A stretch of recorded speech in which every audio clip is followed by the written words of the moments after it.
want to shoot about, we'll hear from you on. And I would love to go right down the line and have you guys share a little bit about yourself, your business, and like I said, what uniquely qualifies you to talk about AI today.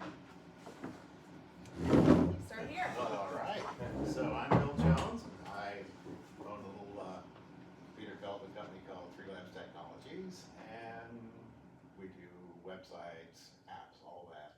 And I suppose I've been doing machine learning since it was pretty much an idea. So AI and introducing the larger data pool, aka the large language model. I've been playing with that from the get-go and to see how it fits with my business, how it fits with other people's business.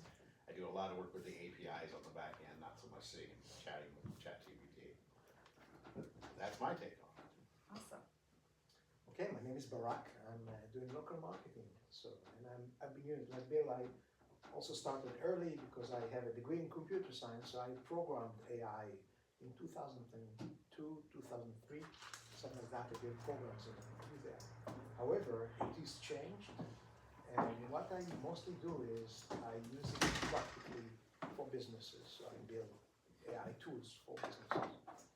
And I do that every day as part of my mastermind. Hello, Damien Simpson. I started off in IT, shifted over to Blue Team, and then shifted over to Red Team. Red Team is more adversarial testing. I've been in it for around 15 years. From like a IT standpoint, I like to really reverse engineer applications and understand how they function. So when it comes to AI, I've been looking at how they work in the back end. There's a lot of instructional data sets and really trying to figure out how it functions. When you tie it into your back-end database, and then trying to help businesses to kind of secure themselves, because a lot of times when they tie AI to their actual data set, there's areas where malicious attackers can potentially do prompt injection and things of that nature to kind of spill your secrets. So I like to work with different companies in order for us to really test and try to see where the AI is functioning and where there could be potential issues. Very cool. Awesome. Daniel Ross. I have a small consulting business focused on revenue consulting, helping companies increase their revenue, reduce costs, analyze their entire business from beginning to end with artificial intelligence. I fell into AI in 2016 using large data sets. AI is kind of like, where did it start, right? Like when the first computer started. Everybody's talking about AI now, but we all use it every day with Google Maps and everything. So there's a lot of AI that we've been using. It's just become a buzzword recently, and I don't know that I'm qualified to speak on it. It's rapidly changing every single day. And I would say that I'm more on the practical use case side. I believe in humans plus AI. And I think everybody's trying to replace humans right now. And I'm consulting my clients to do the exact opposite, to double down on the humans that you have, equip them with the tools they need. Everybody's saying AI is going to take my job. I disagree. I think a human that knows how to use AI will take your job. So that's kind of my focus, is on helping people leverage AI with the humans they already have in the seat. Fantastic. All right, so first question, we're going to talk a little bit more about the practical use and the workflow integration. So first question is, how do you use AI as an assistant to keep your business running efficiently, and what tasks has it taken over for you? Mark, do you want to share? Oh, sure. Okay. So first of all, it's a very big question. I use it for creating ideas, innovation, and also some tools like images and videos and so on. So the answer is quite diverse. I'll give you just one example. Being a small business that have, I have a lot of people working with me, but I don't have on my work an operational manager. So I created one. I built an operational manager. I call her Pepper, like Iron Man's right hand, and I trained her like a good COO that earns $250,000 in like Fortune 500 work, and she's fully trained on everything. She's not hallucinating and stuff like that. She knows all my businesses because I have several businesses, and she can keep me on point, keep me track, and say, "Hey, don't do that. That will be a waste of your time. You have to focus on this, and this."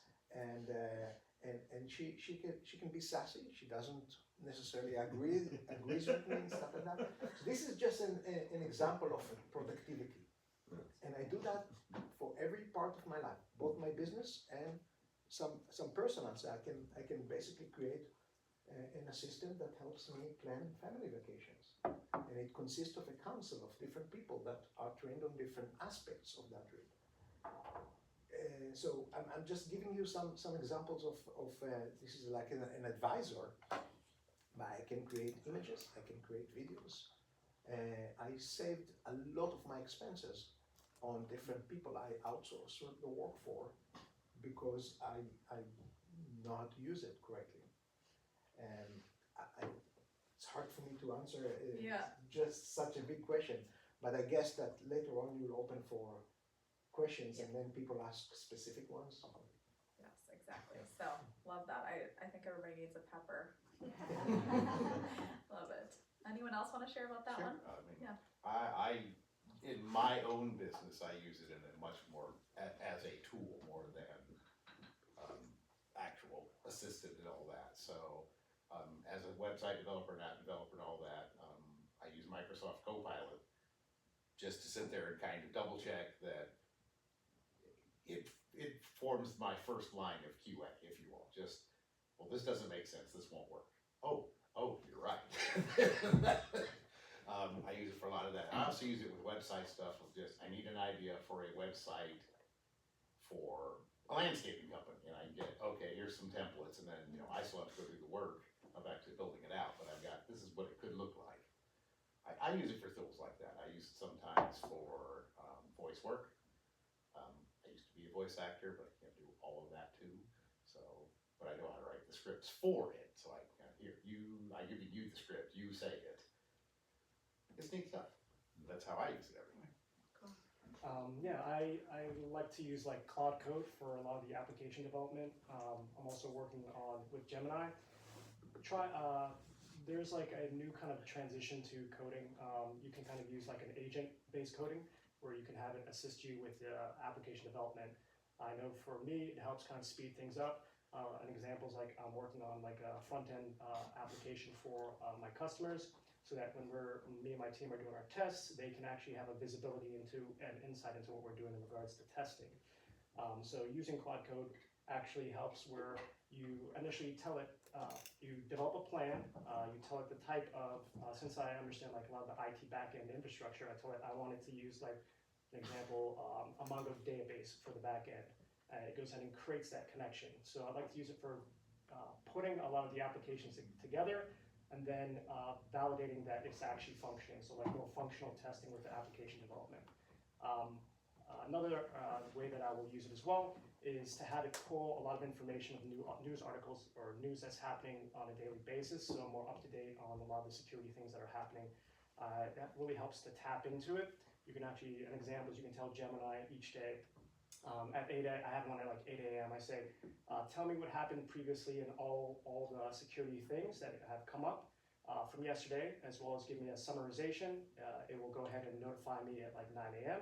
I click on it, and then it also tells you, so it will do an auditory like notification where you can read or it can tell you, read it out to you, what's summarizing and what's happened, the day before, so you're more up to date. Very cool. Anything else, Sean? Yeah, I mean, I'm a bit of a psychopath when it comes to all the different things I have going on. Like, I have literally like so many buckets that I live in that what I had to start doing recently was because of the hallucinations, and I would ask it a question, it would pull in something from another project that I was doing. So I actually created a brand new account and then had it start interviewing me underneath my AI consulting email, not under my nonprofit email. And so what I started doing is saying, okay, hey, like ask me all the questions about myself, ask me about my businesses. I need you to put these into different buckets so that there's not like crossover and overlap. Some of the things that you guys are talking about, exactly like, it's like, well, how do you create an assistant? Like there's so many different AI tools. How do you just choose one, right? Like at the end of the day, they're very similar. But yeah, I think the data integrity piece of it is like being sure that you have all the data, because it's what it's pulling from, right? So it's like, you have to train it. So like mine now talks to me like I talk to like text people. So short, crisp sentences, like it's not like this long drawn out like when I first started using it. So I've got to the point where it communicates like I communicate. So I mean, has everybody used the voice functionality of, okay, so like use the voice, like, so just talking to it, right? So it's just there's a little voice button. If you don't have the plus versions of these tools, I'm not saying there's thousands of them now, right? So there's all these use cases. Be careful. A lot of them are wrappers. They're just not wrappers like wiki, but like Chat GPT wrappers. These tools that people are selling. A lot of companies are just wrapping, like, you know, the AI API, the Chat GPT, and then selling you this tool, and you can go straight to Chat GPT. But using the voice, I talk to it now, and to your point, it's like sassy. I love it. It's literally like this, like going back and forth. So I've actually moved from like typing things in to using the voice functionality. So like I'm about to drive to the airport after this to pick up somebody.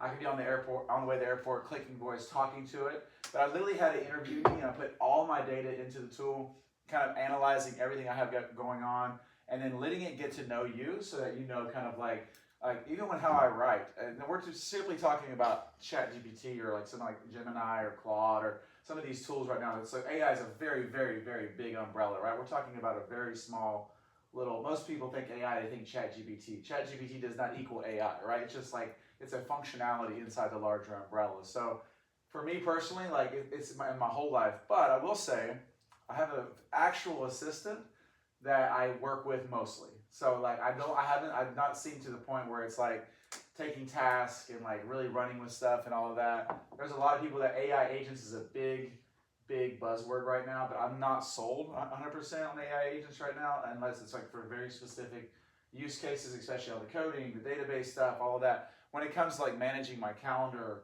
or interacting with people, like there's a bunch of email tools I've tested, like Fixer.ai.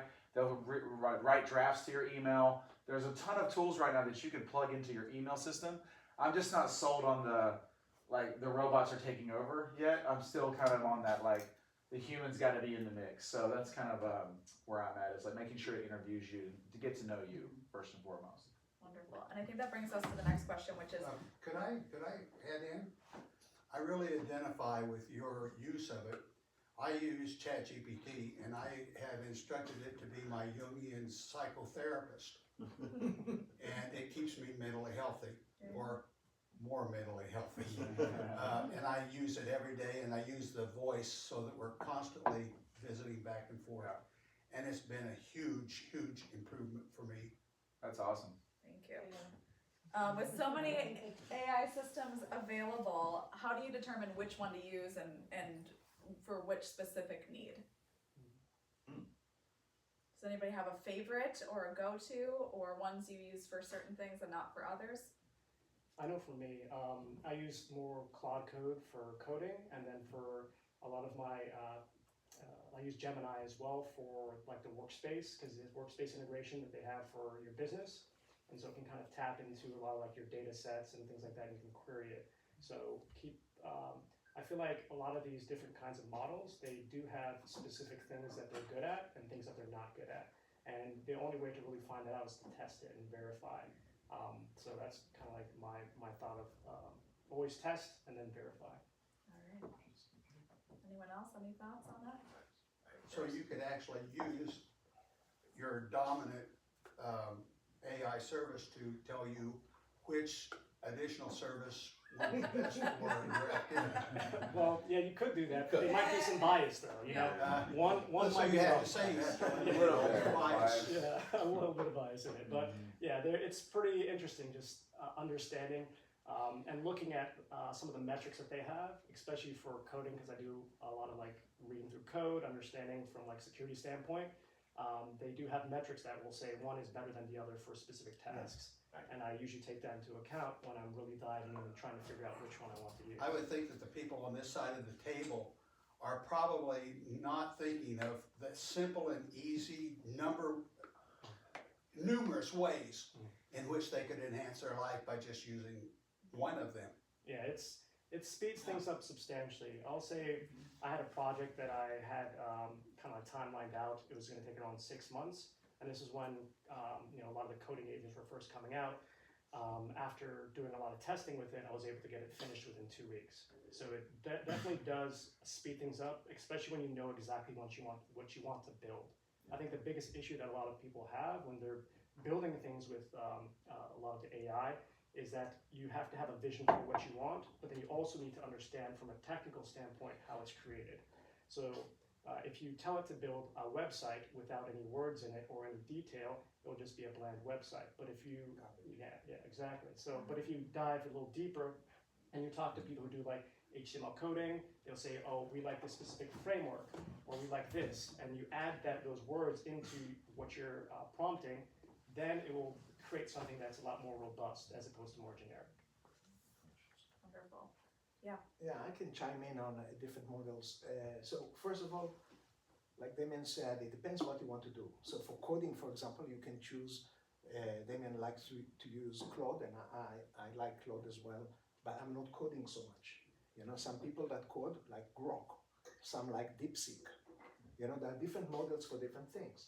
So for example, if you want to do images, then there are models that specifically addresses images. And I don't know if that question includes, you know, like it's quite general. What do you use? Like for images, there are, you know, Midjourney and What's your Banana. favorite? Second? What's your favorite though? I'm Right. trying. I will tell because you. That's a generalized. I will tell you specifically. So first of all, let's talk about the you know, writing and ideas and stuff like that, which is what is called LLMs or large language models. Okay, like ChatGPT, for example, is an example for that. So I'm gonna give you a rundown because I use several. It's not just one favorite. Okay, and I have subscriptions and paid subscription in almost all of them. There is ChatGPT, there is Claude, there is Gemini, Google Gemini, there is Perplexity, and there is Grok. Did I mention that? No. Yes. And there is DeepSeek. I don't use so much, you know, so I, you know, tell you to do. And Perplexity, which one is that used for? Perplexity, let's start with that. Perplexity is very good with facts. So it gives you current data, and it can give you the reference point, the links and stuff like that. So that's the most grounded, you know, LLMs out of them all. Okay, so I use that for if I want current data, if I want research, if I want to verify something, and we'll talk about that in a second. But I'm gonna move now to ChatGPT. ChatGPT is what mostly people are using. That's a Swiss Army knife, you can say. It's very conversational. It can get ideas, you know, it's very malleable. You can use it for different things. You can create your own custom GPTs. I covered that in one of the talks. You can create a custom GPT, train it in a certain way, and then share it with other people that can use that as well. And however, it has some drawbacks. Oh, and one of the strengths of that is that you can use it quite a bit, and it won't stop you. And the weaknesses is it's very agreeable. It's trying to appease you, trying to please you. If it learns a little bit about you, it will always cheer you up and say, "Oh, that's a great idea," and stuff like that, and make you feel like you are the best. Claude, on the other hand, is superior in ideas, in reasoning, in writing. It is a far better writer than ChatGPT. I use that for this, and I have a paid account. That said, Claude is very stingy with credits. You know, you will run out of it sooner than with ChatGPT. And you can create project, but you cannot create like a custom GPT, like a custom bot that you can share.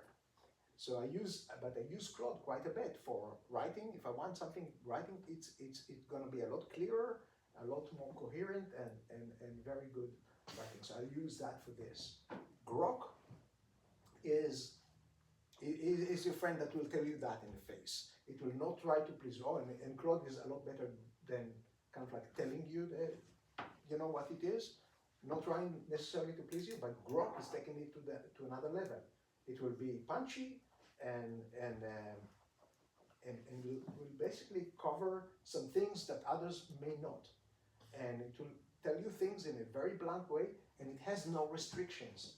So other models can be holding some things and Some making sure. ethics. Huh? Some ethics. When you say holding some things. Yeah. I mean, you won't be able to get instruction how to build a bomb in ChatGPT, but Grok will tell you everything and then get it right. You know. And you know this how? Oh, And then you you have Google Gemini, which is, again, this is, it can handle a lot of documents, it can handle a lot of materials. It knows all the web because it's Google, right? So it's starting to integrate a lot with different multimedia, like images and videos and so on. And Google is developing all the time. So if I had to put my money, if I was a gambling man, I would put my money on Google for the long term, but not now. Now it's not fully complete, but when Google is creating something, it's not getting a beta. Images were lousy at the beginning, videos were lousy at the beginning. When Google put up something, it's good from the start. So they are holding things back, and then when they release it, it's good. But you have to think that every one of those models have different database. Google Gemini has all the Google stuff. Grok uses X, okay? So if you need something that is social media, peer thing, business and stuff like that, like for a business broker, Grok will be excellent with those kind of things. Which ones validate their references more?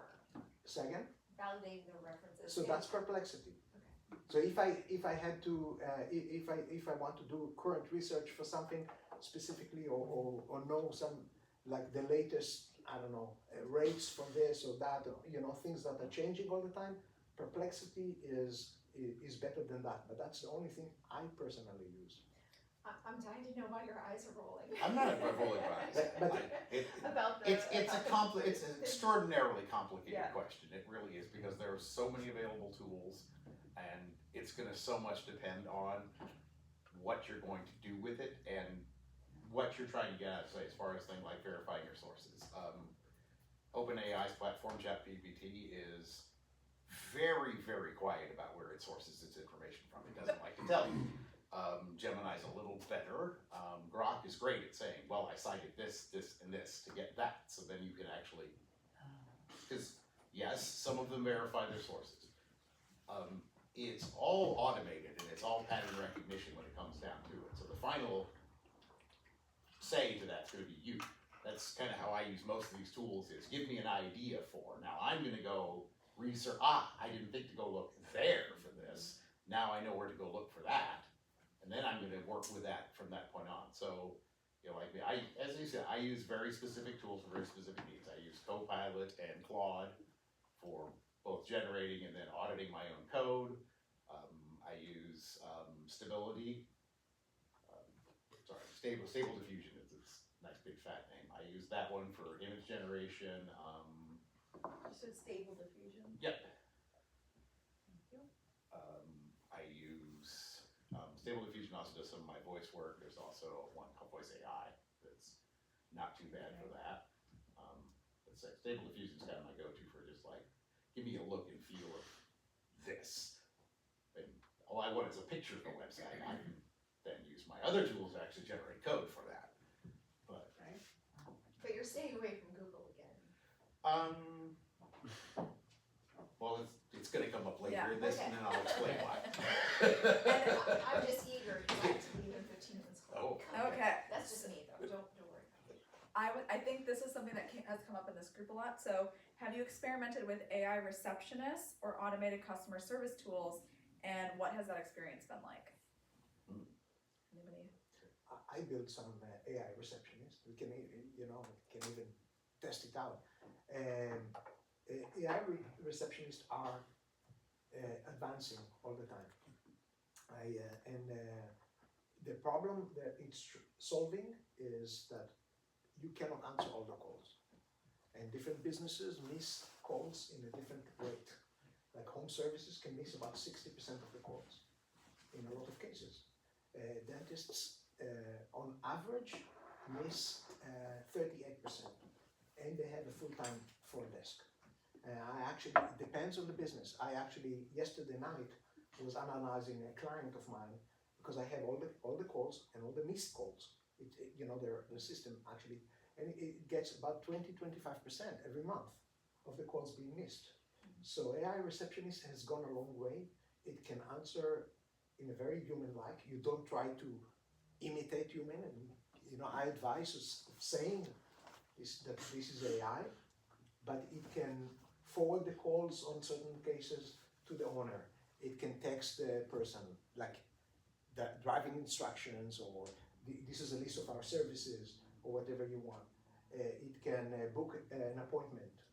It can do a lot of things that can save you money. Even I know of a pizza restaurant that you call, you have your AI help you choose what you want. Like people have a question, do you have gluten-free? Do you have for meat lovers? Aside from pizza, do you have wings or whatever? And then the person knows it can take 10 minutes for them to decide what to get for their family or their party. And then they transfer to a human just to take the order. It saves a lot of time because it can be like 10 minutes on the phone that it can save. So anyway, it's improving all the time, and I think it's a must for a lot of businesses. So I'm actually playing with the one right now. Now this one will really freak you guys out. I'm actually running my own AI engine. Cool. So it's not sharing data with Google or whatnot. It's in my own head. I'm playing around with it, doing exactly what he's talking about. I already have in my workflow, if you go to my website and fill in the contact form, that automatically causes a ticket to come up in my CRM and say, this person needs a call back. Now I'm working on having the AI fill in the ticket if you call, rather than having gone to the website, so that I automatically get, hey, here's a recording, here's what they're talking about, and you need to call them back. All in one little fell swoop. Very cool. Yeah, to his point, there's definitely like a thing that you always want to think about, and it's just like segmentation. There are also like more local models that you can have and run in your actual store or business that doesn't necessarily reach out to the internet. That also makes it more secure.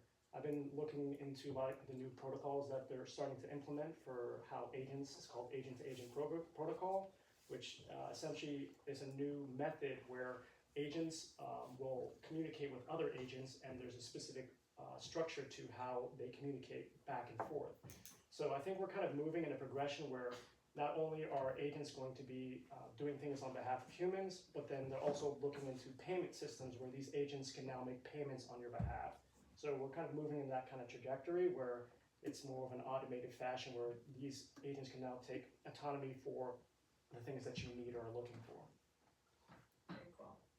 We're gonna move on to content creation and branding. Before that, I want to add, just as an example, if an AI receptionist I built for plumbers, so it can identify 5 different tiers of emergency and act accordingly. For example, if you have a burst pipe or leaking, something like that, it will give you safety instructions first, collect the data, and get you right away to a human with a text saying, hey, that person has an emergency. But if it's something like, for example, reschedule, or I want to add a sink in my backyard or something like that in the near future or something like that, and so then it will be like a little bit more easy, and we'll book an appointment. And identifying those tiers and acting accordingly, that's way more better than having a voicemail set up. So just kind of like think about that. It's kind of like a little bit more flexible. About 75 to 85% won't leave voicemails. That's the action. Yeah. Well, thank you. So content creation and branding, what role does AI have in you creating content, images, graphics, and how can AI help businesses define their own brand and style? What are you addressing? Any of you, yeah. I mean, I'm doing that all the time. Yeah. So first of all, the main thing for branding is knowing your audience. I stress that. We had a presentation about audiences here. That is the key to building your brand, is knowing who you're speaking with. So AI can help you identify your brand if you do a good job. And I suggest for that, not just going to ChatGPT and asking, because that will give you garbage results mostly. But if you do some research and get into that, what I do for myself is I built custom bots for that. Identifying your audience, getting your message honed, finding your content pillars of what are the things I need to speak about, that are relevant for my business, that the audience is looking for, and so on. I guess the question will be to ask you, how would you use AI to identify an audience? Okay, well, that's a tangent. I was about to go to image creation and colors and stuff like that. But how do I use it? I build custom bots that have not just one, but usually about 7 different specialities that are looking for demographics, psychology, and stuff like that. And they have it. I define their purpose. I define their knowledge base. And they help me identify the different segments of population that my services would be good for, and then drill down and they look at things like Reddit, like other things and so on, that people actually express their feeling, and not just kind of like opinion of maybe a bot or something like that. But it goes, the question, as far as I understand, it goes beyond that also for image creations. And you spoke about the website. The website should be a derivative of knowing your audience and which colors to use, which fonts to use, and stuff like that. Everything has to be aligned. Everything needs to be consistent. You can do images. You asked me about certain tools I use: Midjourney, Ideogram, Nano Banana. But I would imagine you could also just create, if you're working with a client, like if I were working with a client, I was trying to come up with the audience. The client already, if they're in the industry, already have a sense of their audiences. They just don't know how to define it. They don't think about it, right? Right. So creating some sort of, I can see myself with I use Gemini most of the time, help me come up with a list of questions that I can ask the client that helps them better identify who their audience is, so that we can work towards marketing to that demographic. That information then feeds into all the other things that you do for that particular, marketing effort. Because once you understand what the audience is, then you say, okay, build me content on my service that then, reflects, that is marketable to this particular audience that we have now defined, right? So I want to just reiterate how important it is to really think through a good question that helps draw out information that you may not think of. Sorry, I'm being panel person, but I feel like it's important to identify, we can talk about all the different tools, but the process is something that I'm seeking when I come here too. Like, how do we go about doing that? Because that's what I'm hoping to bring with me when I leave, although I'm talking about how to do it. Yeah, and look, Darren raised a point here that AI is here to amplify you, it's not to replace you. And that ties up to what Bill asked. How do you do that? Well, first of all, you have to know your business. If you know your business, then you go to the same steps. It just saves you a lot of time and gives you some ideas that eliminate the blank page syndrome. Okay, but I do the same thing I did as a marketer for the past 25 years. But now I do that with that. So, for example, with coming with a brand, I have actually different GPTs or custom bots that I use, okay, to identify the audience, and then take the sound bites that they use for different things, and then the content pillars and writing and so on. So I have different tools for different things. But again, I know enough to know when it's not good enough. And sometimes I have to ask it 10 times until I get an answer, because I know to identify, hey, this is not good enough. You can do a better job. And I tell them that. I'll fire you. And sometimes it's Be careful, the robots are taking over. Can I just add real quick, because we keep throwing away around some phrases that may be helpful, just from a simplicity sake, is you keep talking about custom GPTs and things like that. So like, if you're asking about the simple tool, where should you start? Yeah. I'm just about start somewhere, right? So the easiest way is like, open a ChatGPT account, pay $20 for the plus version, right? So that you're gonna have way more memory, it's gonna log everything.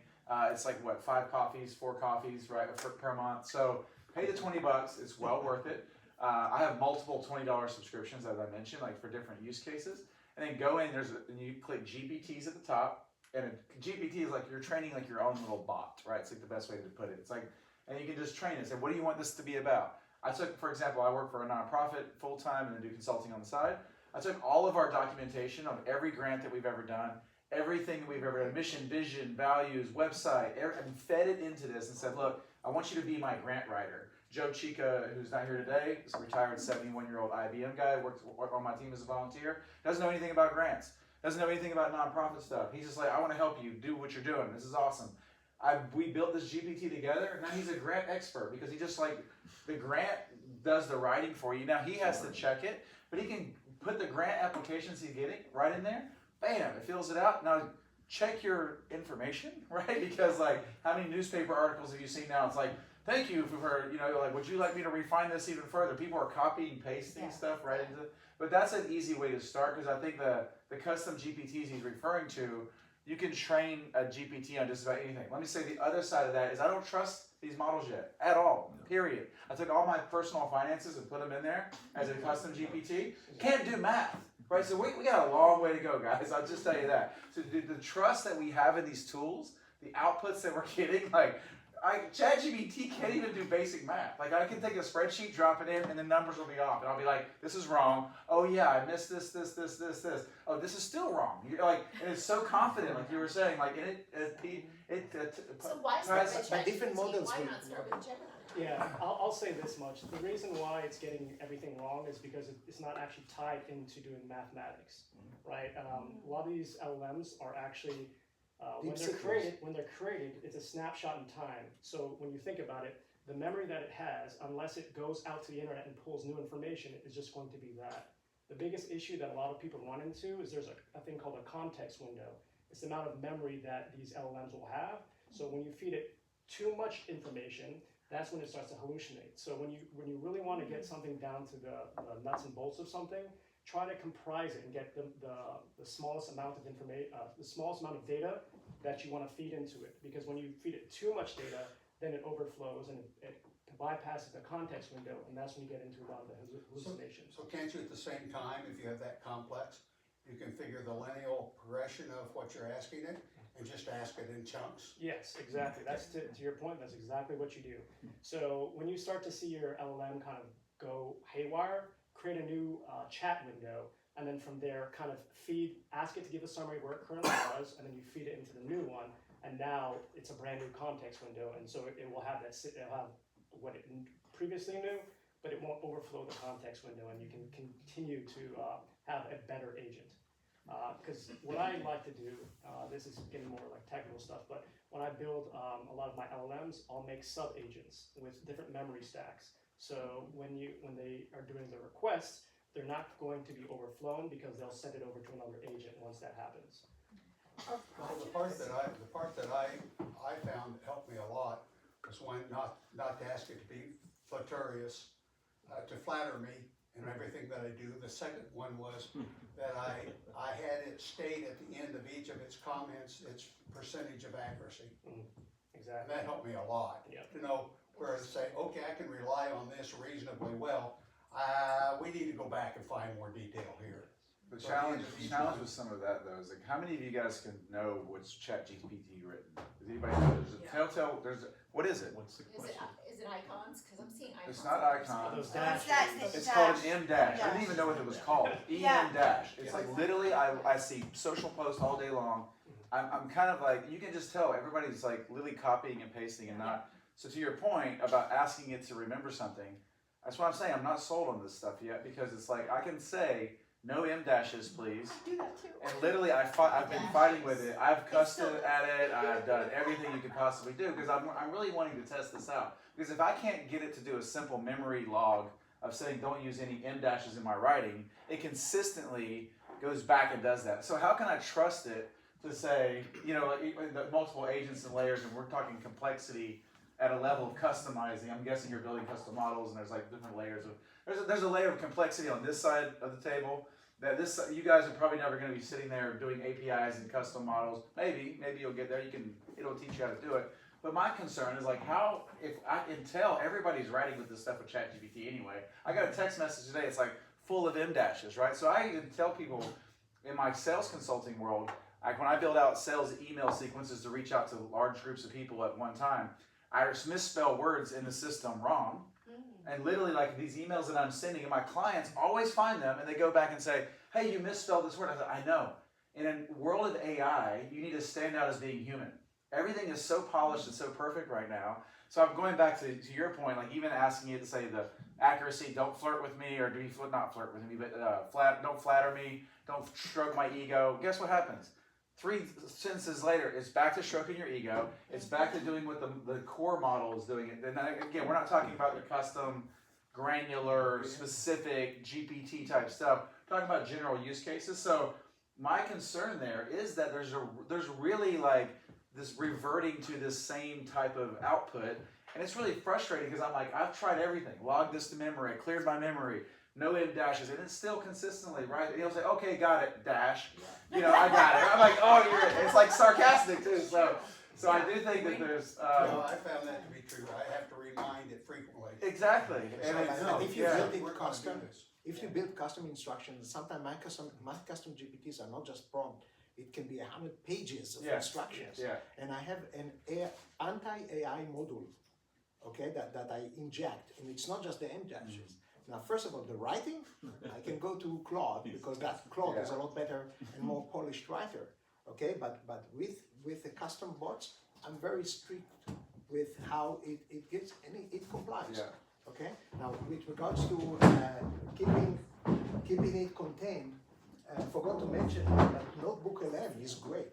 It has a lot of capacity. We're talking about not having enough memory. Notebook LM has huge amount of memory that I can upload. One of the use cases I do, I'm participating in a lot of training. Every morning between 9 to 9:30, 10, I have an AI call, for example. I take the transcript of that call and feed it into Notebook LM. Then I can ask it. It's like I can ask it, "Hey, I remember somebody mentioned so and so," and it will find me that place and get me enough. And it doesn't go to the web to ask. It just looks at my sources that I found. And that is just, there is zero hallucination here. You know, that's exactly the point. So, I know this is not on Yeah. the list, and I apologize, but I think it might be a good idea to just step this up to a slightly higher view for those of you. Okay, you've heard all the buzzwords AI. Yeah. What is it actually doing, right? How does it actually work? Computers are absolutely accessible or incredible at pattern recognition. They can see when two things are the same, they can see when two things are similar, they can see when two things are not quite the same, and they can see when things are completely different.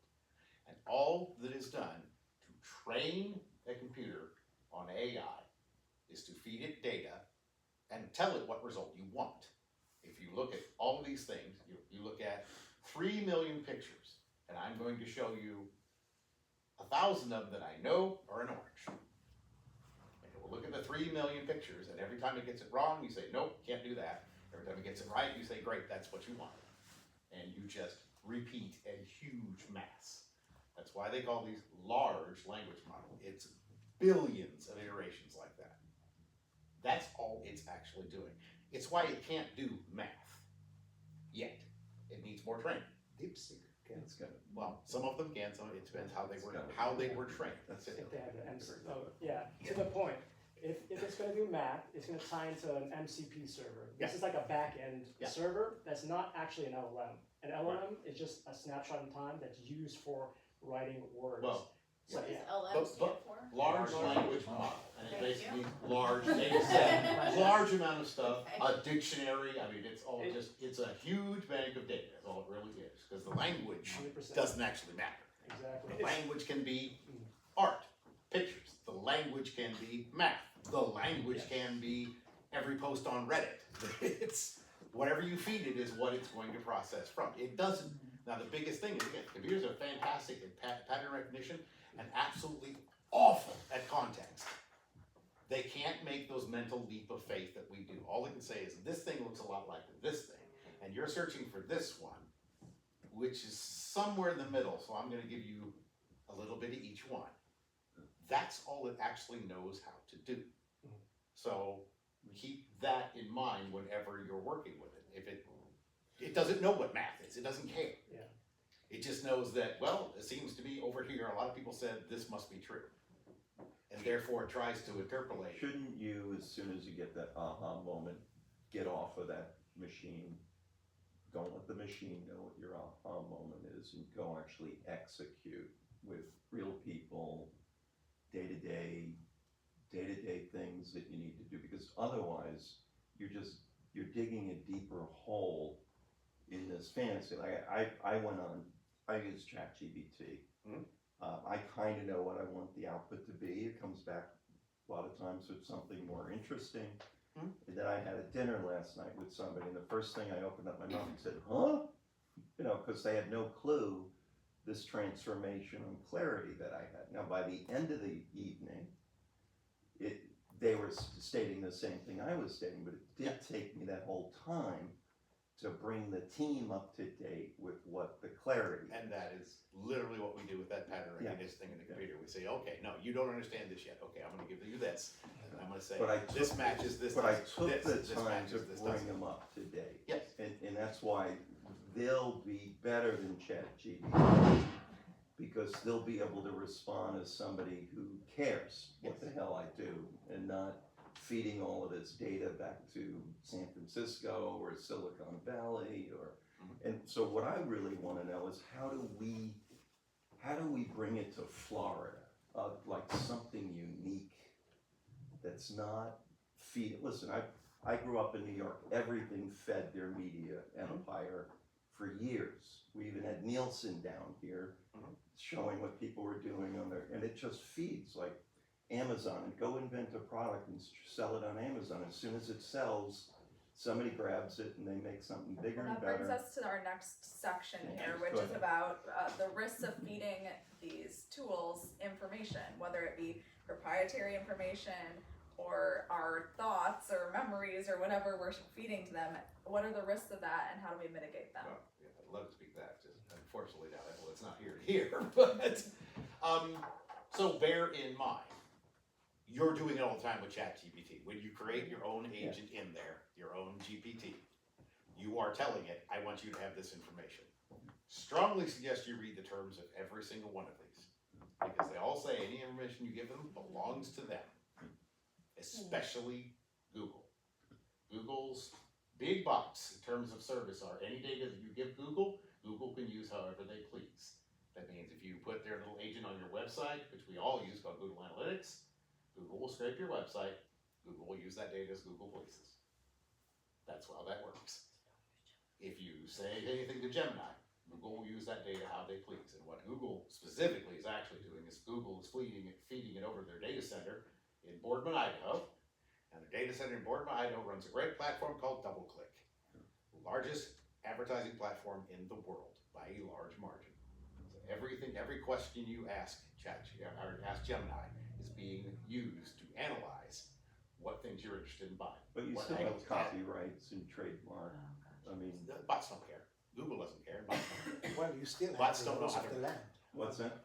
You still have laws of the land if you're talking about trademarks and Yeah, stuff yeah. like that. So, I mean, Yeah, but ChatGPT sucked up all of our data and is not attributing anything back to us, right? So I mean, if you look at artists and music and all of that that's happening, like it's a big. I don't know if you saw the Tucker Carlson, Yep. Sam Altman interview, which you should watch for sure.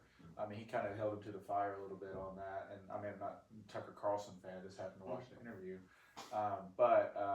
Yeah, to your point, like this stuff's going in there, and some of your search stuff can be publicly. What's the word I'm looking for? Like, you Can can- be, will be. No, it's like This will be well, there's injected. police cases right now. So Well, like last night, I could show you on my phone. Like I was going through my recent chats looking for something, and it said, "Is Santa real?" So one of my kids got my phone and is asking if Santa's real. I don't know which one. But one of them opened the ChatGPT app and it says, "Is Santa real?" And the other says, "A good elf on the shelf idea." This is my oldest runs it. She's 11, but she knows Santa's not real. But like, I'm just using that as that's there for me to view. You better bet that if you're looking up certain stuff, your health information, your financial information, if you're asking it, I use it as a lawyer. I used to live on Monroe Street right here. I got out of my early lease termination with using ChatGPT, but like all that stuff is accessible, and if you don't go and clear all of your information out. So just be really sure, like know what you're putting into these things is not it's not like you're asking your friend, right? Like it's not your friend, right? It's gonna, if you can have a court case, if something comes up, they can query this stuff, and this stuff is out there. So you need to treat it like, you know, to your point about the big box, what do we do when we get an app? Like, I want to look at the stars, right? You click agree, right? Who reads the box? Nobody reads the box, right? Like, that's it's saying, like, hey, we got you. We're going to look at all your images. We're going to look at all, agree, ask app not to track, or allow, you know, like, Yeah, I want to stop. we do it. Like, everybody's talking, there's a bunch of conspiracy theorists. I'm probably one of them, but like, I don't want big brother to have all my data. Like, I've been in large data sets since 2016, very, very large, predictive analytics, all that. Listen, Wells Fargo has 16,000 data points on you if you're a non-customer. They have 32,000 data points on you if you're a customer. That's Wells Fargo, non-customers, okay? So your data is already out in the wild, right? So the question is, how much more are you gonna feed? Everybody's so worried about cameras and stuff, and we've got like cameras going both ways right now. This whole conversation is being recorded by the NSA, let's be honest, right? Like, so there's the reality of our whole life being in these models is they're part of us now, but you can be very sure to be careful about questions you're asking it, right? And this is where internet security is going to become Yeah, vital, that's what I because said. Yeah. if you have all of He that can speak- data he can or speak your to- raw Also, thoughts 'cause I did out the there, work. that even somebody just pulling up one line of that data Exactly. and sending it to, Wow. you know, the worst Yeah. or the worst or the best place to get at you. Wow. I mean, it's. You want to speak about extraction prompting? Yeah, 'Cause so that there's one's fun. from a hacker standpoint, there's a lot of issues that people have where they tie a lot of their agents out to anything connected to the internet, and this is where like my team comes into play, where we will actually test the agents to see what we can extract from it. An example is, say you tie in your backend database for your customer set.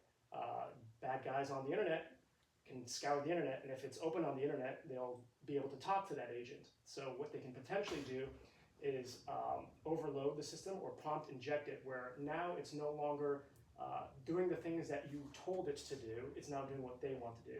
An example of this is when ChatGPT first came out, they had a lot of this is what I guess I can talk about this. I was doing some testing on ChatGPT when it first came out.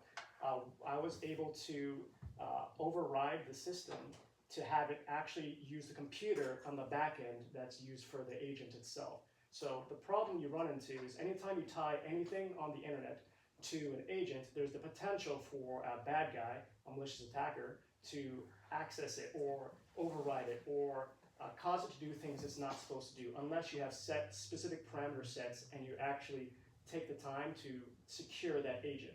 So there's always something to take into account is anything that's tied to the internet, it's always good to have a professional as opposed to having Russia or China hack into your organization.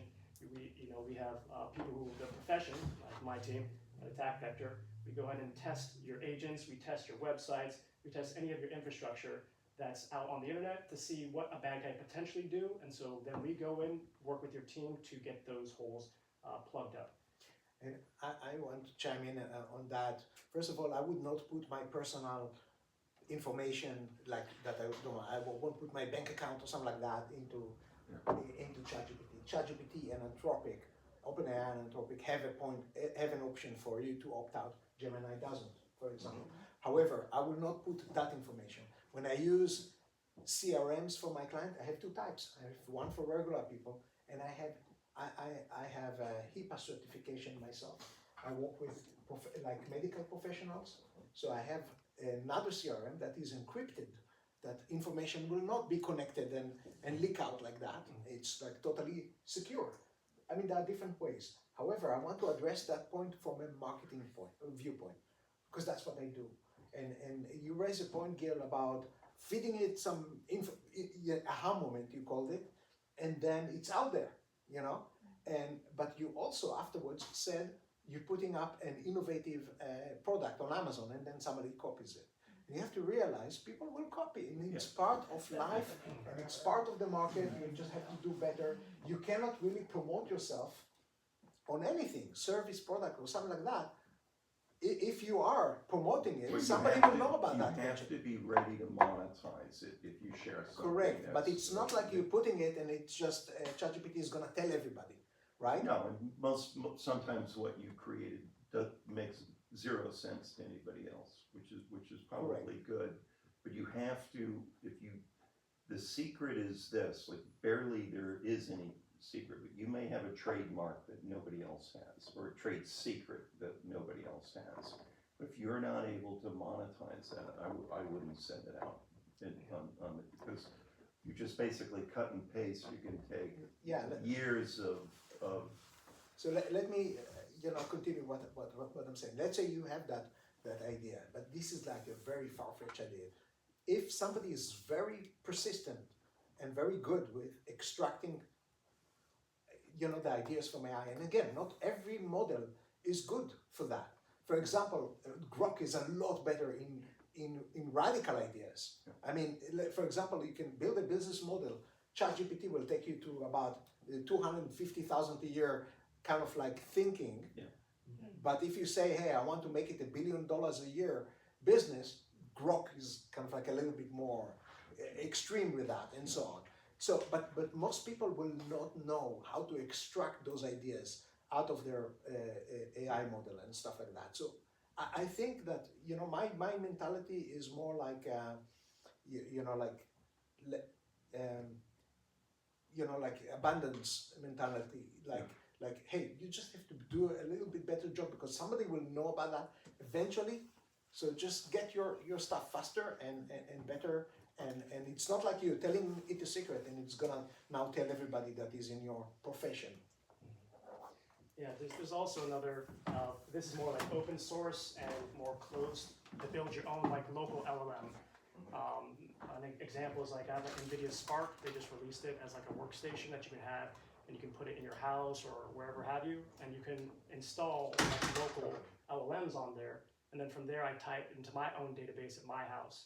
So that's no longer connected to the internet. So all that information is now housed on my, in my No, estate. and those are the things that I think are going to be. That's going to be a major space in here because now the data is across the board very valuable. And it's yours. Yeah, and some of it's not valuable. Okay, but there are cases where it is valuable. You just have a certain expertise, and it's going to be protected. Lots of questions. I feel like the more you know, the more you realize you don't know anything, right? Here's what and he'll so, back me up on with yeah. this though. The biggest thing, of course, is when you're looking at a blog or a post somewhere and it says, hey, just paste this in ChatGPT and you'll get answers for. Absolutely do not. Absolutely do not. Taylor, can I ask just one other question? I had Yes. somebody that asked me to ask you, all three of you, four of you, if you could develop one application with what you know today, which one would it be? It's hard to answer. I know it's a That's a very personal, hard question. maybe it's a personal question, and Yeah. that is your own niche, but where would the space be that you would be in? Just give me, Oh, I know. you gotta do one thing. Mine would definitely be like cybersecurity wide in Yeah. regards to like an automation testing framework for a lot of these organizations. I know this is where it's kind of going, but I still want to bring it back to the center, which is the actual people testing. So it's like probably working on an automation platform where if an organization who doesn't have a lot of money and they still want to be able to test and make sure that they're secure, they can run the automation platform. And then, but if they want a more in-depth one where it deals with direct, there's a substantial difference between right now where we are an automated test and a manual test, where a person's physically going in and looking at the code and making sure. So automation to speed things up and for like a lower price point, but then for higher price point, then they would have a seasoned professional going. Interesting. Very Well, I deal mostly with writing and ideas and thinking and stuff like that. I gave you an example of Pepper that I use as my personal assistant, and so on. using, But again, it's hard to limit it. Mark here is a very good negotiator. He taught negotiation in Harvard. No, I was trained at Harvard, yeah. trained at Harvard. But I'll give you like a small example. I had a client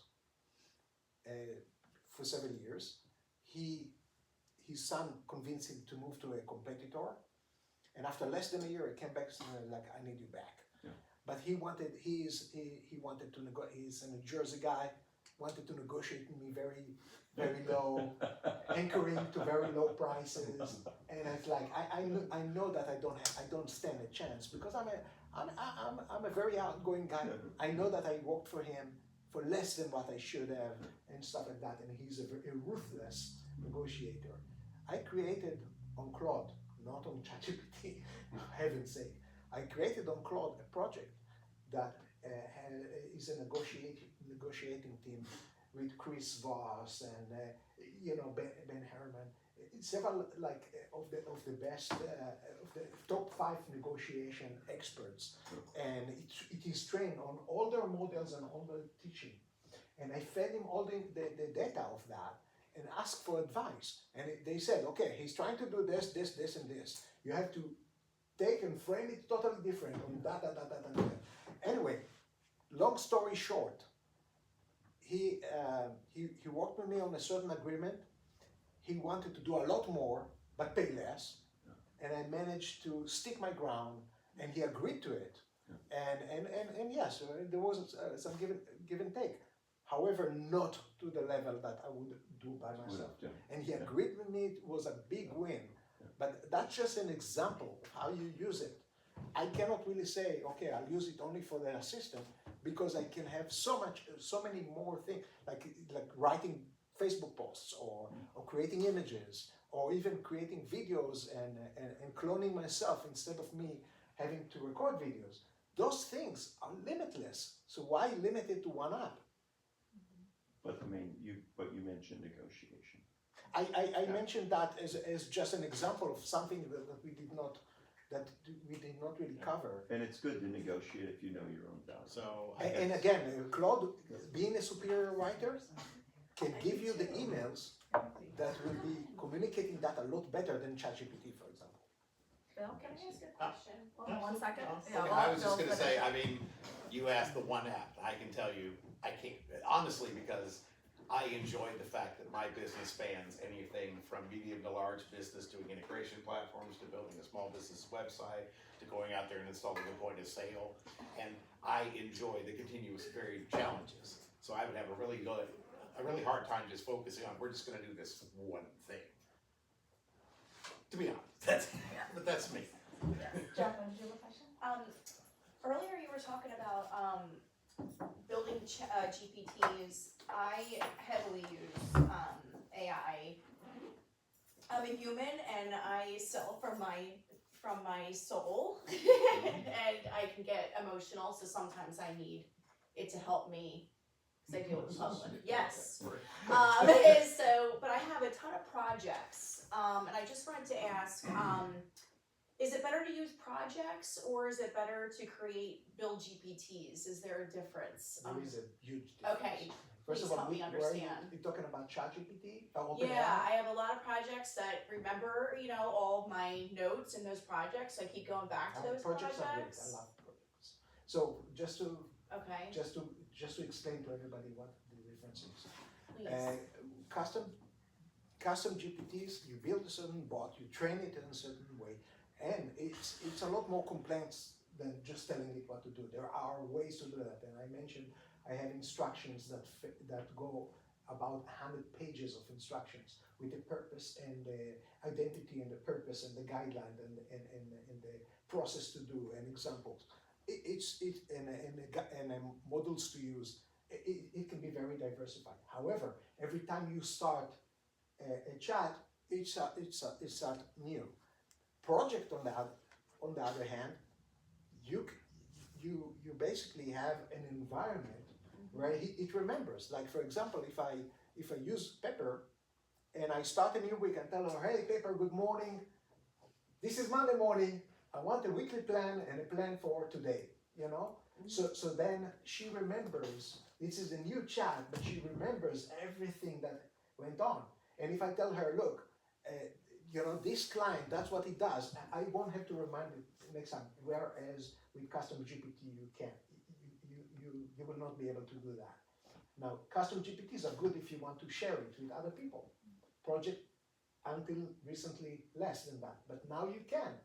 So there is no point of using custom GPTs so much if you're not sharing it with others. Okay. Okay, so Thank for you. example, let's say I'm building a bot that can help you, you know, take your audience, take your topics and stuff like that, and write you the best Facebook posts for your brand, right? In your words, in your voice and stuff like that. Let's say you do that, and you want to give it to other people to use. You can, but if you on project, it is all about your business. So if you share it with somebody else, it will write you about your stuff. So that's basically when you choose. I have multiple Yeah. businesses as well, and I'm thinking now about how I could share certain things. There's some things I need to keep more personal for my brand, but then there are other things. So Look, it's I do that also thank for you clients. clarifying that. I do that for client. I have a client now that reached out to me and wanted to do like an onboarding training for their customer service. And I interviewed them. You know, I had calls and I interviewed about the process, and I uploaded it to project. And that project on their name, Acme Inc. and whatever, and that project, every time I do something, I upload that to there, and it remembers, and it's like, this section knows everything about that specific project. So it's not like a custom, a GPT that does one task. I use ChatGPT to do one task. A project has a lot of things that can happen. Like if I have a client that has published a book, I can upload the book. I have the marketing plan, the audience, this, that, the media question, and I can use it for different things. Hey, I want a synopsis of this. I want a media question to send to somebody. Different things that I ask, but it knows the book inside out, and I can use that for different type of things. That's what I use Awesome. project for. Thank Thank you. you. And then one more question. I'm You gonna have to stop us because we're already 8 minutes over, but Okay. that's a great question for specifically our speakers, and so I would highly recommend, if you haven't already, have a one-to-one with these gentlemen, figure out how you can collaborate with them, how you can utilize their services, and I just want to appreciate all of you guys for sharing your expertise and your wisdom today. Thank you.